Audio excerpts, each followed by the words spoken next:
اعوذ باللہ من الشیطان الرجیم بسم اللہ الرحمن الرحیم قال اللہ تبارک و تعالی فی القرآن المجید والفرقان الحمید قل لا یستوی الخبیث والطیب آمنت باللہ صدق اللہ مولانا العظیم وصدق وبلغنا رسولہ النبی الکریم الامین۔ السلام علیکم ورحمۃ اللہ وبرکاتہ۔ ویورز، آپ دیکھ رہے ہیں چینل 94 نیوز۔ پروگرام فکر قرآن کے حوالے سے آج کا ہمارا ٹاپک یہ ہے، حضرت جناب سیدنا امام حسین رضی اللہ تعالیٰ عنہ آپ کا مقصد کیا ہے کوفہ اور کربلا جانے کا۔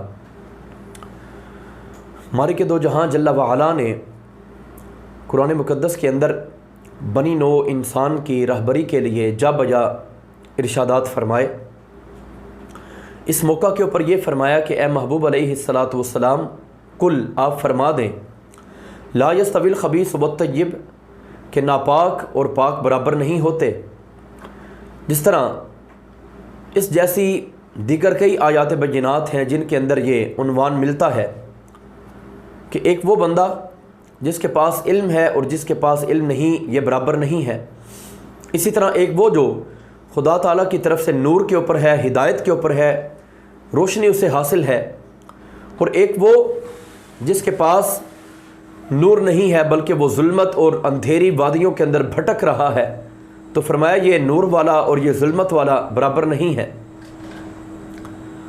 مالک دو جہاں نے یہاں پہ بھی فرمایا کہ پاک اور ناپاک برابر نہیں ہے۔ حضرت جناب نبی اکرم صلی اللہ علیہ وسلم کے شہزادے، نواسہ رسول، شہزادہ رسول، جگر پارہ بطول، خون جناب علی المرتضیٰ، برادر اصغر، راکب دوش مصطفیٰ، نواسہ رسول حضرت سیدنا امام حسن مجتبیٰ رضی اللہ تعالیٰ عنہ، حضور سید الشہداء بکربلا، امام عالی مقام امام حسین رضی اللہ تعالیٰ عنہ، آپ جو دین حق کی خاطر میدان کربلا کی طرف گئے، جہاد کیا، جام شہادت کو نوش کیا، آج اس واقعہ کو پرفتن دور کے اندر مختلف لوگ، مختلف ذہنوں کے مالک الجھاؤ کا شکار بنا رہے ہیں۔ کوئی کہتا ہے کہ آپ بغاوت کر رہے تھے، کوئی کہتا ہے کہ آپ حق کے اوپر نہیں تھے، کوئی کہتا ہے آپ کو ایسا کرنا نہیں چاہیے تھا، کوئی یہ کہتا ہوا نظر آتا ہے کہ امام علی مقام آپ اچھے دنوں کی آس پر گئے تھے، کوئی کچھ کہتا ہے، کوئی کچھ کہتا ہے، توڑ موڑ کے واقعے کو بیان کرنے کی کوشش کی جاتی ہے۔ تو اس حوالے سے قرآن و سنت کے مطابق حضرت امام علی مقام امام حسین رضی اللہ تعالیٰ عنہ آپ کے مقصد مبارک کو سمجھنے کی ضرورت ہے۔ سب سے پہلے آپ کا قرآن مجید کے اوپر عمل، آپ کا اس بات کے اوپر عمل کہ مالک دو جہاں نے فرمایا لا یستوی الخبیث والطیب، پاک اور ناپاک برابر نہیں ہیں۔ یزید کے کارنامے، اس کے کالے کرتوت کسی بندے سے ڈھکے چھپے نہ رہے، اس کا فسق ظاہر ہوا، وہ فجور کے کام کرتا رہا، شراب کو عام کرتا رہا، حتیٰ کہ بندر اور خنزیروں کے ساتھ کھیلنا یہ بھی اس کا مشغلہ رہا، کتوں کے ساتھ کھیلتا رہا، طرح طرح کی چیزیں اس نے عام کی، جو غلط رواج تھے معاشرے کے اندر سب کے سب پھیلا دیے، انتشار پھیلا رہا تھا۔ اور سب سے بڑی بات کہ وہ اپنی حکومت کو اسٹیبل کر کے دوسرے لوگوں کو پریشان کرنا اور تنگ کرنا چاہتا تھا۔ تو اس معاملہ میں حضرت امام علی مقام امام حسین رضی اللہ تعالیٰ عنہ آپ نے سٹینڈ لیا۔ آپ نے یہ بتایا کہ پاک اور ناپاک برابر نہیں ہے۔ پاک اور ناپاک زمانے کے اندر کسی بھی حالت کے اندر برابر نہیں ہو سکتے۔ یزید دراصل ایک بہت بڑے فتنے کا نام ہے۔ حضرت جناب نبی مکرم صلی اللہ علیہ وسلم نے اس فتنے کے بارے میں ڈھیر سال پہلے بتا دیا تھا۔ پاک نبی علیہ الصلاۃ والسلام کا وصال مبارک 10 ہجری کے اندر ہے۔ کربلا کا واقعہ 61 ہجری کے اندر پیش آیا۔ اس کے بعد 63 ہجری کے اندر واقعہ ہرہ بھی پیش آیا۔ واقعہ ہرہ کے اندر مدینہ طیبہ کے بابرکت ماحول کے اندر مسجد نبوی شریف میں گھوڑے دوڑائے گئے، اہل مدینہ کو ستایا گیا، تنگ کیا گیا۔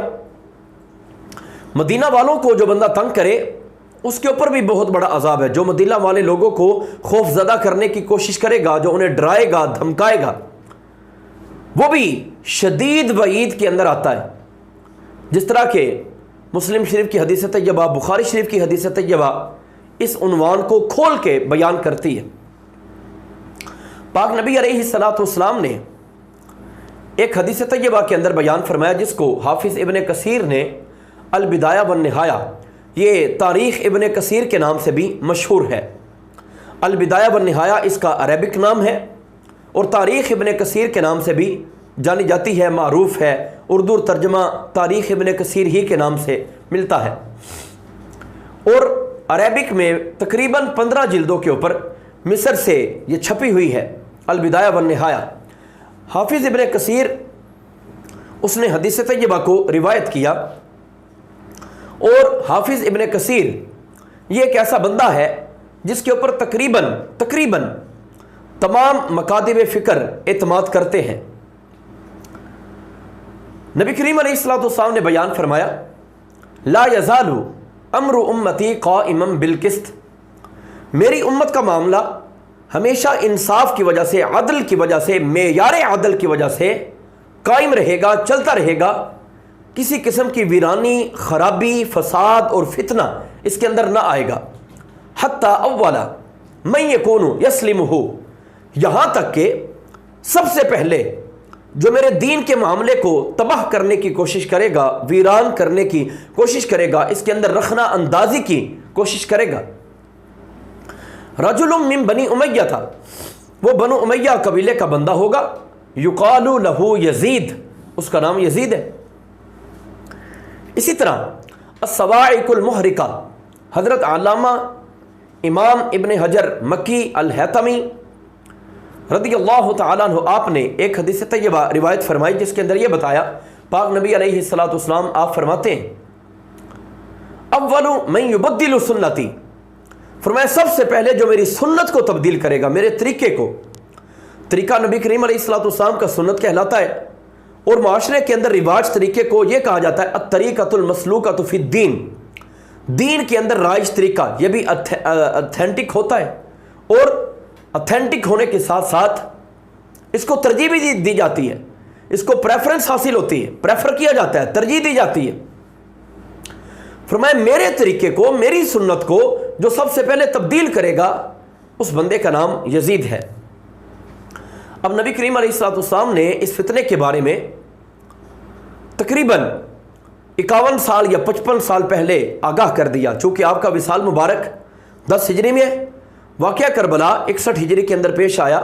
اگر 10 ہجری ہی کی یہ بات مانی جائے تو پھر بھی 51 سال یہ تقریباً بنتے ہیں، اگر اس سے پہلے کا تذکرہ ہو تو پھر 55، 60، 65 بھی ہو سکتے ہیں۔ بہرحال اللہ کے پاک نبی علیہ الصلوۃ والسلام آپ نے اس فتنے کے بارے میں آگاہ کر دیا۔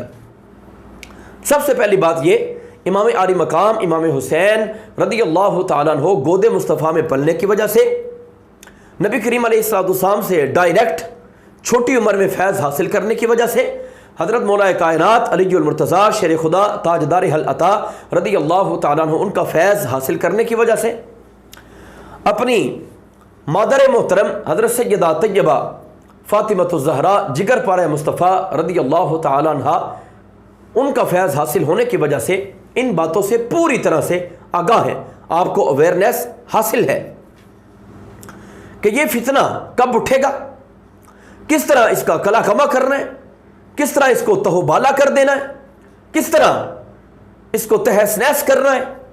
یہ ساری باتیں ایک طرف تھیں، مزید یزید کی ریشہ دوانیوں کو اگر دیکھا جائے تو وہ 3 طرح کی کرپشن کے اندر شامل تھا۔ کرپشن ایک وہ ہوتا ہے کہ کسی جگہ سے مال آئے، حقدار کو نہ دیا جائے، ہڑپ کر دیا جائے۔ یہاں پہ کرپشن وہ ہے جو اللہ کے پاک نبی نے حدیث طیبہ کے اندر بیان فرما دیا، میرے طریقے کو، میری سنت کو، میرے قائم کردہ عدل کو جو ہٹائے گا، معروف رستے سے ہٹا کے کوئی اور رستہ دکھائے گا، اسے یزید کہتے ہیں۔ وہ بنو امیہ قبیلے کا بندہ ہے۔ تو یہاں پہ کرپشن کا مطلب یہ ہے راہ عدل کو اس کے رستے سے ہٹا کے کسی اور طرف اس کا رخ موڑ دینا۔ اب یہاں پہ یزید نے جو پہلی کرپشن کی وہ تھی سیاسی کرپشن۔ اس کے اندر کیا تھا؟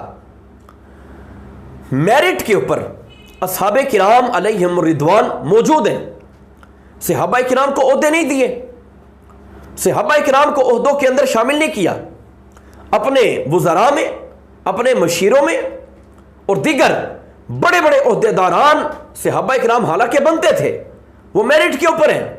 اللہ کے پاک نبی نے ان کا چناؤ کیا، ان کا انتخاب کیا، لیکن یزید نے میرٹ والے، قابلیت والے، ابیلٹی والے لوگوں کو پیچھے کر کے مرضی کے گنڈوں کو اپنی جماعت کے اندر شامل کیا۔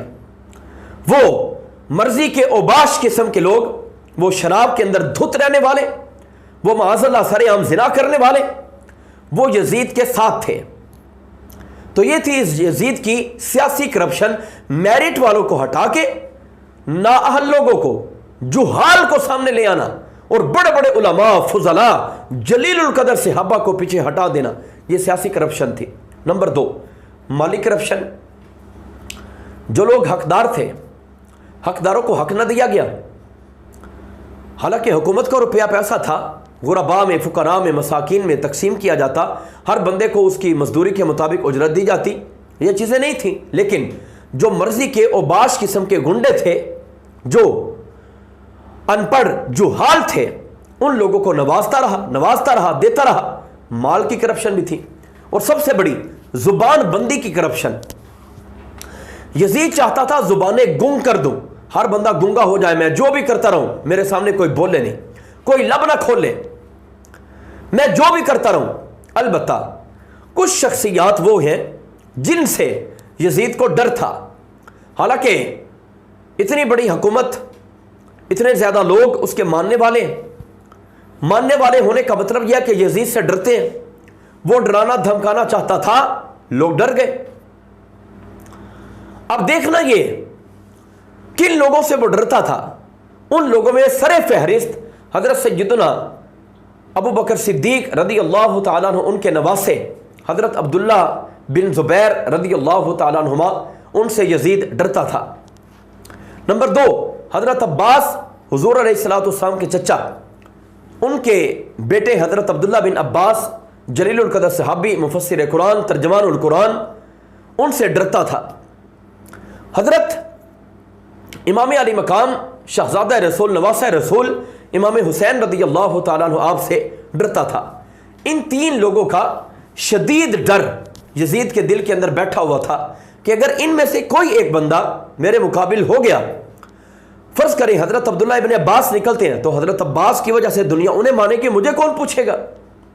حضرت عبداللہ ابن زبیر اگر نکلتے ہیں تو لوگ نبی کریم علیہ السلام کی پھوپھی کے بیٹے حضرت زبیر ابن عوام کو یاد کریں گے، حضور کو یاد کریں گے، انہیں خاندان نبوت نظر آئے گا۔ حضرت صدیق اکبر رضی اللہ تعالیٰ عنہ، ان کی صداقت دنیا یاد کرے گی، مجھے کون پوچھے گا۔ اور اگر سرے سے امام علی مقام نکلتے ہیں تو دنیا کو نواسہ رسول نظر آئے گا، دنیا کو خون علی نظر آئے گا، دنیا کو جگر پارہ فاطمہ الزہرا نظر آئے گا، دنیا کو امام حسن کا بھائی دکھائی دے گا، مجھے کون پوچھے گا۔ اس لحاظ سے یزید کو ڈر تھا کہ میری حکومت مستحکم تو ہو سکتی ہے، لیکن اگر ان میں سے ایک بندہ بھی اٹھ کھڑا ہوا تو مجھے کوئی بھی نہیں پوچھے گا۔ اور وہ لوگوں کے اوپر روب ڈال کے یہ کہتا تھا ان لوگوں کو میری بیعت کے اوپر مجبور کیا جائے، مجبور کرو کہ یہ میری بیعت کرے۔ اور ادھر یہ لوگ نعرہ لگا رہے تھے لا یستوی الخبیث والطیب، کہ پاک اور ناپاک برابر نہیں ہوتے، یہ پاک رب کا پاک کلام فیصلہ فرما رہا ہے۔ تو اس حوالے سے یہ وہ کرپشن تھی، اگر فرض کریں زبانیں بند ہو جاتی، آج شاید کوئی بندہ اپنا حق لینے کے لیے کھڑا نہ ہوتا۔ حضرت امام علی مقام نے پیغام دیا، لوگوں حق کی خاطر بولو، سر اٹھا کے جیو، آنکھوں میں آنکھیں ڈال کے دشمن کے پنجے میں اپنا پنجہ گاڑ کے اس کے ساتھ مقابلہ کرو کہ شیروں کا بچہ شیر ہوتا ہے۔ آپ نے شیروں کی طرح، بہادروں کی طرح نہ ڈر اور بے باک ہو کے لوگوں کو جینے کا ڈھنگ سکھایا، آپ نے طریقہ بتایا، سلیقہ دیا، لوگوں کو جینے کا، مرنے کا شعور دیا۔ فرمایا جیو تو پھر بھی شان سے، اگر مرو تو پھر بھی ایمان سے، کہ کل قیامت کے دن پاک رب کی بارگاہ کے اندر حاضری ہے، وہاں پہ تو ایمان کے بارے میں پوچھا جائے گا۔ آج اگر جذبہ ایمان کو باقی رکھتے ہو، اپنی شان کو باقی رکھتے ہو، کل تمہارے بارے میں پوچھ پکڑ ہوگی۔ پھر کچھ لوگ کہتے ہیں کہ یزید حضرت امام علی مقام ان کے قتل کے اندر ملوث نہ تھا۔ یہ پوری طرح سے ملوث تھا۔ اس کی وجہ یہ ہے، ایک قانون مصطفی ہے، نبی کریم علیہ السلام نے قانون دیا۔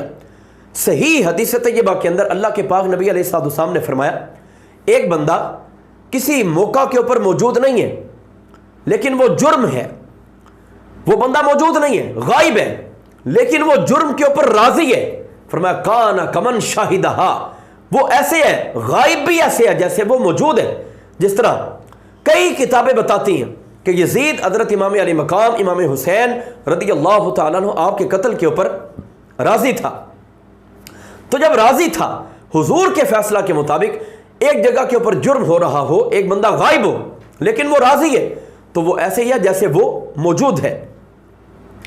اور ایک بندہ اگر موجود بھی ہے، پاس ہے، لیکن وہ جرم کے کام سے راضی نہیں ہے، فرمایا وہ اس طرح ہے کہ وہ وہاں پہ ہے ہی نہیں۔